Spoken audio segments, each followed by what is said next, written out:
Wardrobe మొత్తం cotton సారీస్ని పెట్టుకొని ఎలా మెయింటైన్ చేయాలని ఆలోచిస్తున్నారా? నేను మీకు ఒక 5 సింపుల్ టిప్స్ చెప్తాను. ఈ రీల్ని తప్పకుండా సేవ్ చేసుకోండి.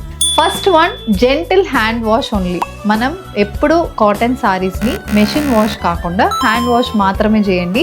సోక్ చేయాలన్నా కూడా మీరు ఒక 5 to 7 minutes మాత్రమే కోల్డ్ వాటర్లో సోక్ చేయండి. Second one, avoid direct sunlight. మనం సారీస్ ఉతికిన తర్వాత direct సన్లైట్లో ఆరబెట్టకండి.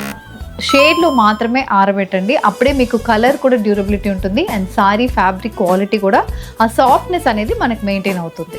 Third one, iron from లో టు మీడియం హీట్. మనం సారీస్ని ఐరన్ చేసినప్పుడు స్టీమ్ ఐరన్ కానీ ఏదైనా ఒక క్లాత్ పైన పెట్టుకొని నార్మల్ ఐరన్ చేసుకోండి. సో సారీకి మరీ ఎక్కువ హీట్ ఉండకుండా చూసుకుంటే డ్యూరబిలిటీ ఇంకా మనకి బాగుంటుంది. Fourth one, sorry full dry అవ్వాలి. సారీ కొంచెం తడిగున్నా కూడా ఫోల్డ్ చేయకండి. అలా ఫోల్డ్ చేసినప్పుడు మనకి సారీ మొత్తం లైన్స్ పడుతుంది అండ్ సారీలో ఒక స్మెల్ అనేది వస్తుంది.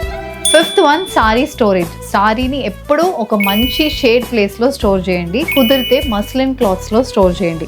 మీ సారీస్ని తక్కువ వాడుతున్నారంటే 3 to 4 months ఒకసారికి మీ సారీని రీఫోల్డ్ చేయండి. అప్పుడు సారీ డ్యూరబిలిటీ ఇంకా బాగుంటుంది. ఇలాంటి సారీ మెయింటెనెన్స్ టిప్స్ కోసం మా పేజ్ని ఫాలో అవ్వండి అండ్ మీ ఫ్రెండ్స్ కూడా ఈ రీల్ని షేర్ చేయండి.